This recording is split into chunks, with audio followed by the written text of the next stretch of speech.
Baik, kita lanjutkan ke soal berikutnya, yaitu soal nomor 5 ya. Ilmu yang mempelajari tentang cacing parasit pada manusia adalah, nah ini ya, sudah masuk ke materi tentang cabang ilmu biologi. Ya, ini apa?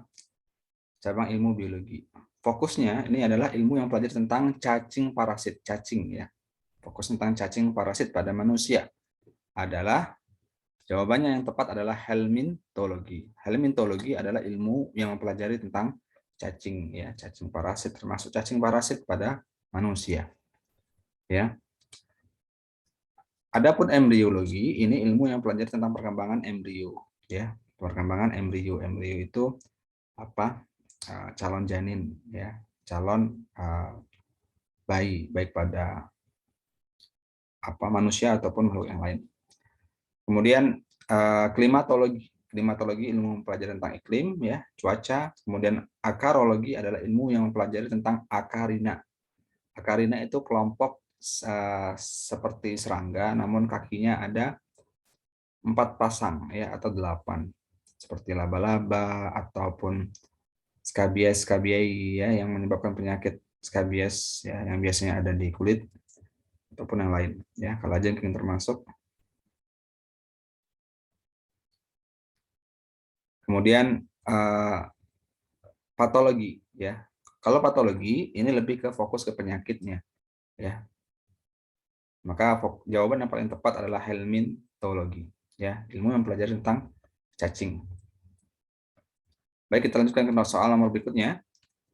Cabang ilmu biologi yang mempelajari tentang ikan. Nah, cabang ilmu biologi yang mempelajari kali ini yang mempelajari tentang ikan. Maka jawabannya adalah ichtiologi ya. Ini sudah kita sebutkan sebelumnya di soal kobi yang pertama. Kemudian kita lanjutkan ke soal berikutnya.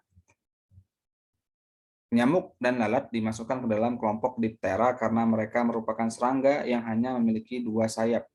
Diptera dalam taksonomi merupakan salah satu tingkatan takson, yaitu titik-titik-titik. Ini juga sudah kita bahas di pertemuan pada kobi yang pertama ya, soal kobi yang pertama. Jawabannya adalah ordo ya. Kemudian ya, soal berikutnya. Berikut yang termasuk kelompok vertebrata. Nah, ya. Kalau di soal kobi yang pertama kemarin ya, info lalu kita belajar tentang apa? Soalnya tentang kelompok yang invertebrata, yang bukan invertebrata, sama saja sebetulnya ya. Berikut yang termasuk kelompok vertebrata. Maka jawabannya adalah amfibia ya, amfibia. Amfibia ini kelompok ya, kata, kodok ya, salamander. Ini termasuk vertebrata karena punya tulang belakang. Sedangkan yang lain, Annelida ya, cacing tanah, arthropoda, semua hewan yang tubuhnya berruas-ruas atau berbuku-buku ya, seperti serangga, piting, udang ya, dan lain-lain. Ini arthropoda, tidak ada tulang belakang ya. Kemudian nematoda juga kelompok cacing ya, cacing gilik. Kemudian porifera ini juga tidak ada ya. Semuanya invertebrata kecuali amfibia. Maka jawabannya amfibia. Kita lanjutkan ke soal berikutnya. Ketika seseorang ingin melakukan penelitian secara keseluruhan tentang penyakit filariasis. Nah, kali ini ya fokusnya adalah penelitian tentang penyakit filariasis. Filariasis itu penyakit apa? Penyakit kaki gajah ya, kaki gajah yang kakinya membesar ya. Di suatu wilayah ya, maka akan banyak cabang ilmu biologi yang terlibat. Jadi ketika peneliti ingin melakukan penelitian tentang penyakit kaki gajah atau filariasis di suatu wilayah, maka akan banyak ilmu atau cabang ilmu biologi yang terlibat. Nah, ilmu berikut yang berkaitan dengan penelitian tersebut adalah ya, pertama kita harus tahu dulu penyakit filariasis ini apa, ya, penyebabnya apa. Maka kita tahu penyakit filariasis atau kaki gajah ini adalah kakinya membesar ya, karena saluran limfatiknya tersumbat oleh cacing ya.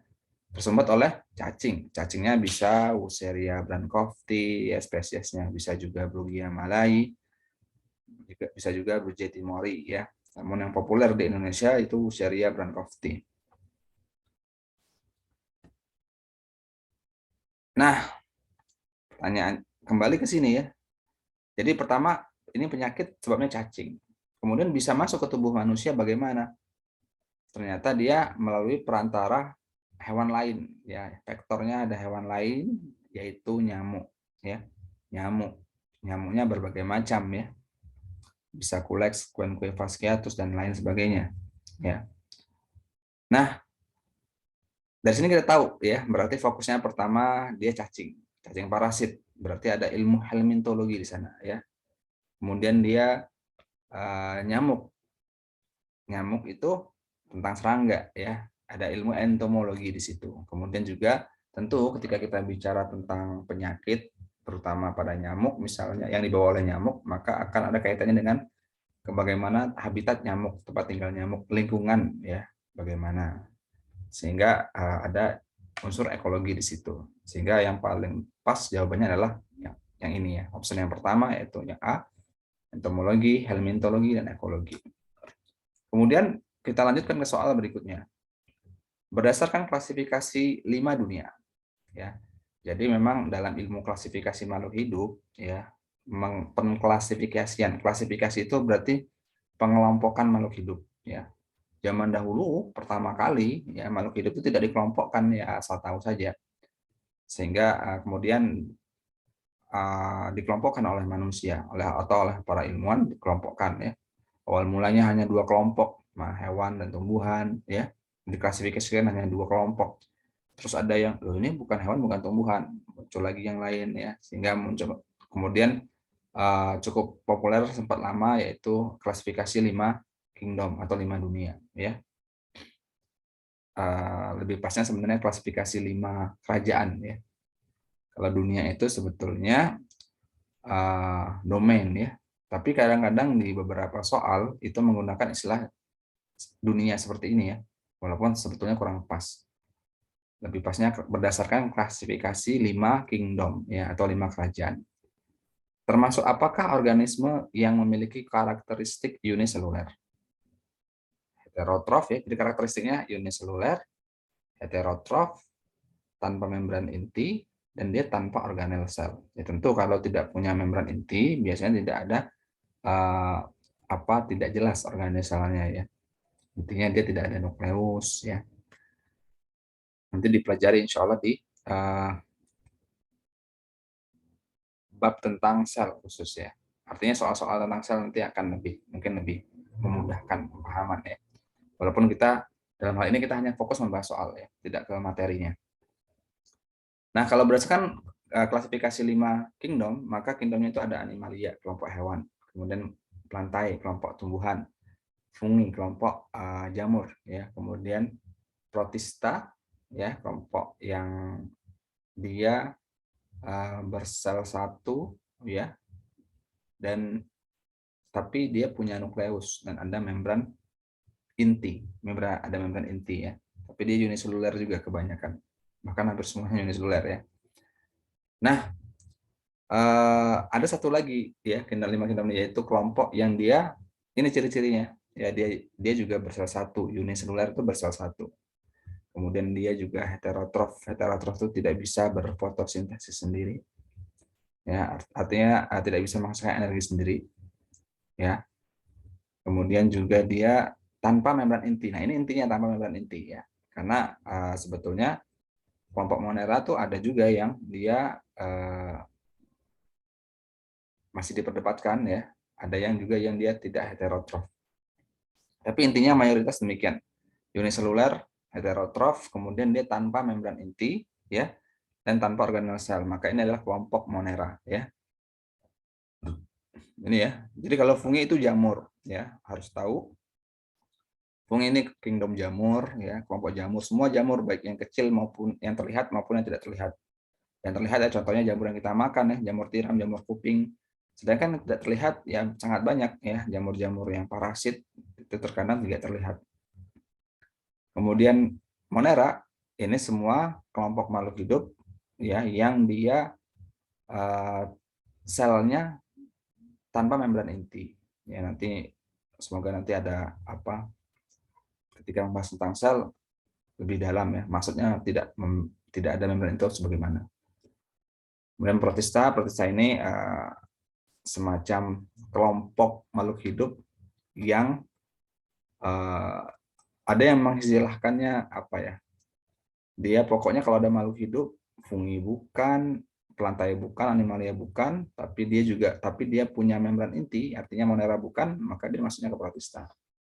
Ya, ada yang mengatakan demikian. Kemudian pelantai ini tumbuhan ya, animalia ini hewan. Nah, ini harus diingat-ingat karena ini sangat penting sekali ya.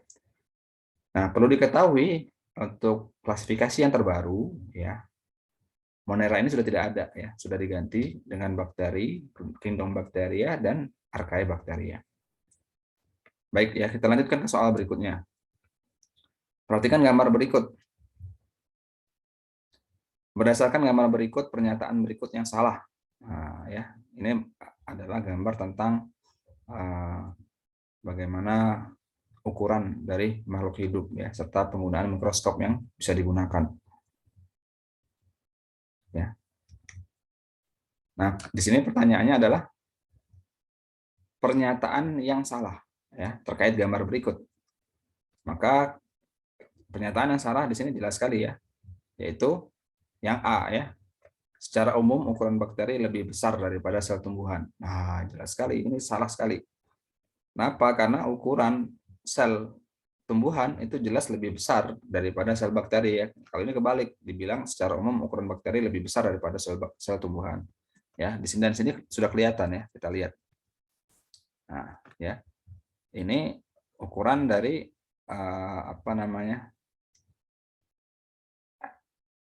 ukuran sel tumbuhan dan sel hewan itu ukuran seperti ini nih. Dia mulai dari 10 sampai 100 mikromilimeter ya. Mikrometer, kok mikromilimeter nggak ada ya. Mohon maaf. Jadi dari 10 mikrometer hingga 100 mikrometer. Nah, sedangkan bakteri ya ini Mas Bacteria di sini ukurannya ya, di bawahnya lebih kecil lagi ya. Jadi secara umum ukuran sel tumbuhan dan hewan itu lebih besar daripada sel bakteri. Secara umum demikian. Baik, kita lanjutkan ya. Berarti ini yang salah yang A ya, jelas sekali. Sedangkan yang lain benar ya. Ukuran virus lebih kecil daripada bakteri, ini betul. Ukuran sel hewan dan sel tumbuhan relatif sama, ini juga. Kemudian telur katak bisa juga diamati menggunakan mikroskop cahaya ya, bisa dilihat di gambar keterangannya dan seterusnya. Ini semua benar, yang salah yang option yang pertama. Kemudian kita bahas soal berikutnya. Berdasarkan sistem klasifikasi terbaru. Nah, ini ya, tadi yang sudah kita bahas ya, barusan tentang klasifikasi makhluk hidup.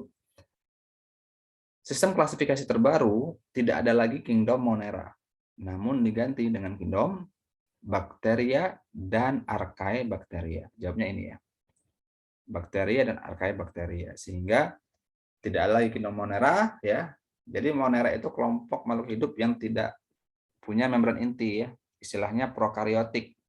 Ya, prokariotik ya. Tapi dibagi ya, dibagi lagi. Jadi kingdomnya dibagi menjadi dua, yaitu Bacteria dan Archaebacteria. Kenapa dibagi? Karena secara gen dan juga struktur dinding selnya sangat berbeda. Ya.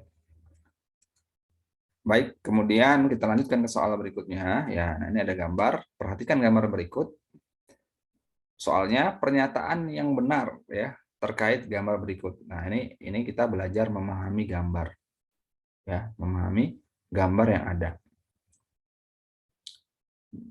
Soalnya pernyataan yang benar, ya tinggal kita lihat ya, mana yang pernyataan yang sesuai dengan gambar. Ya. Kita lihat. Nih, misalnya opsi yang pertama ya. Semua sel prokaryotik memiliki flagela sebagai alat untuk bergerak. Nah, maka ini kurang pas. Ya, ini flagela. Ya, ini flagela. Tidak semua punya flagela. Ya, ini buktinya ini sebelahnya tidak punya. Ya. Kemudian pernyataan kedua, tidak semua bakteri memiliki ribosom. Tidak semua bakteri memiliki ribosom. Nah, ini kurang pas karena ribosom ini adalah organel yang sangat penting ya. Ya, harus dimiliki oleh hampir semua sel ya, karena fungsinya untuk membentuk protein ya. Nih ribosom ya, di sini ada, di sini juga ada. Jadi seperti bintik-bintik kecil. Kemudian pernyataan yang ketiga, bakteri ada yang berupa sel prokariotik, ada pula yang eukariotik. Nah, ini harus tahu dulu ya istilah prokariotik itu apa, eukariotik itu apa. Prokariotik ini adalah semua makhluk hidup yang selnya itu tidak ada membran inti yang ya, tidak ada membran inti, tidak ada membran dalam sel, tidak ada nukleus ya. Nanti di soal tentang asal ya mungkin akan ada ya, contoh gambar soalnya, gambar selnya nanti bisa kita lihat di situ ya. Sedangkan eukariotik ya, eukariotik itu semua makhluk hidup yang selnya itu ada yang intinya ada yang membungkus, ada membran inti selnya ya. Mungkin di sini bisa terlihat ya. Nah, di sini ya. Nah, di sini ya. Ini ada membran yang membungkus intinya. Ya, sehingga intinya itu terbentuk seperti bola. Ya, intinya terbungkus. Nah, itu semua eukariotik ya. Yang seperti itu. Sedangkan kalau prokariotik dia tidak ada membran seperti ini ya. Ini contohnya ya. Ini semua adalah prokariotik, tidak ada membran khusus yang membungkusnya. Ya, jadi melayang di situ aja gennya. Nah, pernyataannya di sini bakteri ada yang berupa sel prokariotik, ada pula yang eukariotik. Nah, ini salah ya. Karena semua bakteri itu prokariotik ya. Kalau yang eukariotik itu masuknya kelompoknya apa? Manusia, ya, hewan, tumbuhan, jamur, kemudian protista ya. Semua ini eukariotik. Sedangkan sisanya yang tadi Monera ya, bakteri dan archaebakteri ya, dua ini itu semuanya prokariotik. Tidak ada membran inti sel. Oke, pernyataan berikut berarti ini bukan jawabannya ya. Karena salah. Karena ini pernyataan yang benar ya, yang ditanyakan pernyataan yang benar ya. Kemudian semua pernyataan berikutnya semua bakteri tidak memiliki membran sel. Semua bakteri tidak memiliki membran sel. Nah, ini jangan tertipu ya. Membran inti sel itu berbeda dengan membran sel. Kalau membran inti sel semua bakteri tidak punya. Tapi kalau membran sel semua sel punya ya. Membran sel adalah yang membungkus selnya ya. Sel itu kan dibungkus. Nggak mungkin selnya nggak dibungkus terbang kemana-mana ya. Melayang kemana-mana. Sehingga dibungkus oleh membran. Ya, nih. Plasma membran ya. Sehingga bakteri itu punya ya. Semua punya membran sel. Kalau yang tidak punya membran intinya, membran inti selnya yang tidak punya ya. Jangan sampai tertukar. Sehingga jawaban yang paling tepat adalah yang terakhir ini ya, opsi terakhir. Semua sel prokariotik tidak memiliki membran inti sel ya, betul. Yang menyelubungi materi gen ya. Jadi semua sel prokariotik tidak memiliki membran inti sel. Ya, oke. Kita lanjutkan ke soal berikutnya. Jenis makhluk hidup berikut yang tidak termasuk ke dalam kingdom plantae. Nah, kingdom plantae itu kan tumbuhan, ya. Kingdom itu ada animalia, hewan, kemudian ada plantae, tumbuhan, fungi itu jamur, kemudian ada protista, ada bakteri dan archaebakteri. Ya, ini harus dibiasakan, dihafalkan dan dipahami. Nah, di sini pertanyaannya, jenis makhluk hidup berikut yang tidak termasuk ke dalam kingdom plantae. Maka jawabannya ya yang berarti yang bukan tumbuhan. Aloe vera ini tumbuhan.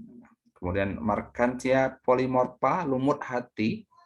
Ya, lumut itu masuk kingdom plantae. Kemudian Adiantum ya, suplir, tanaman paku suplir yang biasanya ada di pot-pot tanaman hias. Ya, ini juga kingdom plantae masuk tumbuhan. Nah, kalau Pleurotus, Astreotus atau jamur tiram yang biasa dimasak, ini baru bukan, karena ini masuk kelompok jamur. Jamur itu kingdom sendiri, dia tidak sama dengan tumbuhan.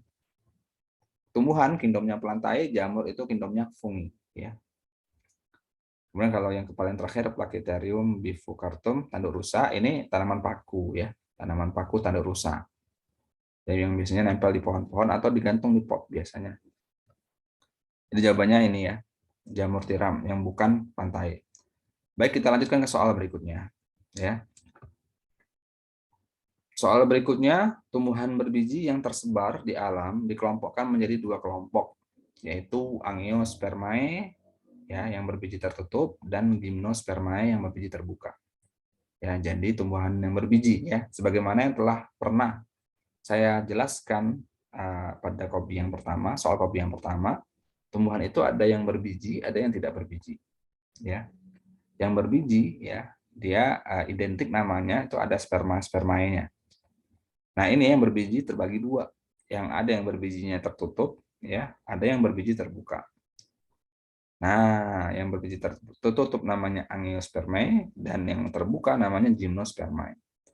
Tumbuhan berikut, pertanyaannya di sini, tumbuhan berikut yang termasuk kelompok gymnospermae, ya, yang bijinya terbuka. Artinya bunganya itu kalau kita lihat, ya, dia tidak tertutup bakal bijinya, ya, tidak ada mahkota bunganya biasanya, tidak ada kelopaknya, ya. Nah, maka kalau kita lihat, ya, jawabannya adalah yang dia termasuk kelompok gymnospermae yang bukan berbiji tertutup, ya, atau yang berbiji terbuka adalah pinus, ya, Pinus mercusii. Sedangkan yang lain padi, Rhizopus oryzae, jagung, mangga, jeruk, ini semua adalah kelompok tanaman yang dia berbiji tertutup, ya, bijinya tertutup, ya, tertutupi oleh bakal buah, tertutupi oleh ini, ya, pokoknya bakal bijinya nggak terbuka langsung. Baik, kita lanjutkan, ya. Kelompok tumbuhan berikut yang menunjukkan variasi individu dalam satu spesies. Ya, jadi variasi itu macam-macam. Ada variasi dalam komunitas, ya. Nah, ini pertanyaannya variasi individu dalam satu spesies. Cari spesies yang sama. Maka jawaban yang paling pas adalah ini, ya, mangga ini. Karena ini sama-sama spesiesnya mangga semua. Mangifera indica. Ya, sama-sama semua spesiesnya, hanya saja varian yang berbeda, variasinya berbeda. Ya, ada yang mangga madu, ada yang mangga mana lagi, ada yang mangga golek, ya. Sedangkan kalau yang lain, jambu, mangga, nanas ini spesiesnya sudah beda, ya. Bahkan secara genus pun bisa berbeda, ya. Karena jelas sekali berbeda sekali buahnya, ya. Tidak satu spesies yang jelas. Berbeda dengan mangga ini, ya. Kalau mangga dia satu spesies sehingga dia termasuk variasi dalam satu spesies. Kemudian kita lanjutkan ke soal berikutnya. Kucing berkembang biak dengan cara melahirkan. Perkembangbiakan dengan cara melahirkan disebut dengan istilah, nah ini sangat dasar sekali, ya. Pertanyaan sangat dasar. Istilah melahirkan, ya. Perkembangbiakan dengan cara melahirkan. Maka jawabannya adalah vivipar, ya.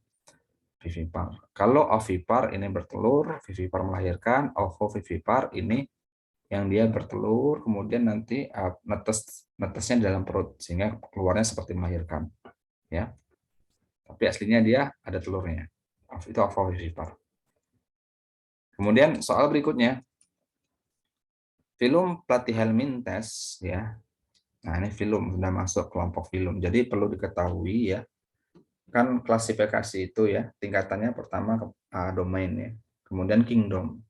Kingdom tadi sudah disebutkan ada kingdom animalia, hewan, kingdom plantae tumbuhan, kingdom fungi jamur dan seterusnya. Nah, setelah kingdom, di bawah kingdom nanti ada filum, ya. Contohnya tadi pada animalia, ya, kingdom animalia itu terbagi bawahnya ada beberapa filum, ya, ada beberapa filum. Salah satunya adalah filum platyhelminthes, yaitu kelompok cacing pipih, cacing yang dia pipih gepeng kayak kertas, ya, atau kayak daun. Nih, ya, filum platyhelminthes dikenal sebagai kelompok cacing pipih karena tubuhnya yang pipih dan tipis.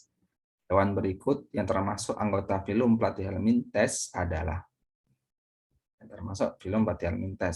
ya. Jadi ini soalnya mana yang spesies yang dia termasuk kelompok platyhelminthes, ya. Maka jawabannya adalah ini, ya, cacing hati, Fasciola hepatica. Cacing hati, bentuknya seperti daun, ya, pipih dia, gepeng. Dan dia kadang-kadang hidup ditemukan di hati sapi, ya. Pernah di suatu ketika Idul Adha kurban, ya, dibuka, di hatinya ternyata ada cacing ini, Fasciola hepatica. Ya, tapi itu jarang kasus itu terjadi. Ya, tergantung sih sebetulnya, ya. Nah, kalau sapinya sehat ya berarti nggak ada. Kalau sapinya emang lingkungannya berpenyakitan ya biasanya ketemu, ya. Baik, kita lanjutkan ke soal berikutnya. Tumbuhan melinjo, ya. Genetum gnemon merupakan tumbuhan yang banyak dimanfaatkan oleh masyarakat sebagai bahan makanan, ya, sayur asem, ya. Kemudian dan yang lain juga, serta juga untuk pengobatan. Nah, bunga pada tumbuhan melinjo ini tidak memiliki mahkota bunga, ya, dan bijinya tidak ditutupi oleh bakal buah. Sehingga tumbuhan melinjo termasuk kelompok, nah tadi ya, tumbuhan yang berbiji itu terbagi dua. Ada yang angiospermae, berbiji tertutup, ada yang gymnospermae, berbiji terbuka. Ya, harus ingat ya. Atau dibiasakan ya. Angiospermae yang tertutup, gymnospermae yang terbuka. Nah, ini kan tanaman melinjo ini ya, bunganya itu tidak memiliki mahkota dan bakal bijinya tidak ditutupi oleh bakal buah. Ya. Sehingga dia termasuk gymnospermae karena bijinya terbuka. Ya. Baik, sekarang kita lanjutkan ke soal berikutnya, soal yang terakhir ya. Umar menemukan tumbuhan di pinggir selokan dan tumbuhan tersebut berwarna hijau. Nah, ini ada tumbuhan ya, berarti kingdom plantae, tumbuhan. Tumbuhan ini ketemu di pinggir selokan. Ya, kalau itu banyak ya. Kemudian warnanya hijau. Tumbuhan tersebut memiliki akar, batang, dan daun. Dia punya akar, punya batang, dan juga punya daun. Berarti bukan lumut. Kalau lumut kan tidak punya akar, batang, daun sejati. Ya, berarti bukan lumut, selain lumut. Namun tidak memiliki bunga. Tidak memiliki bunga berarti dia tidak punya biji ya, karena di bunga itu ada bakal biji. Berarti ini tanaman yang tidak berbiji ya. Berarti bukan angiospermae, bukan gymnospermae juga bukan. Ya.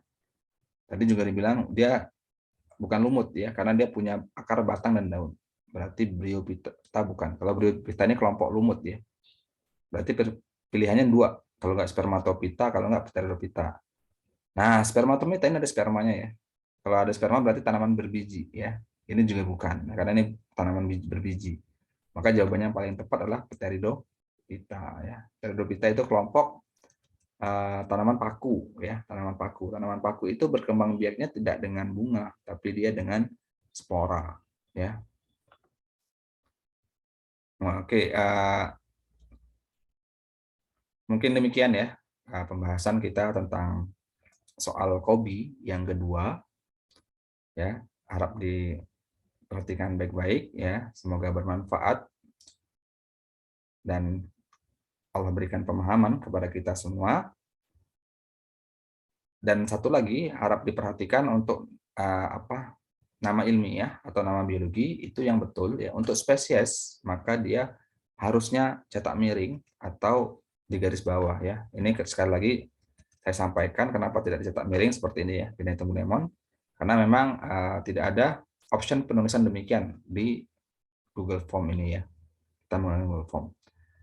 Baik demikian kurang lebihnya saya mohon maaf ya. Terima kasih.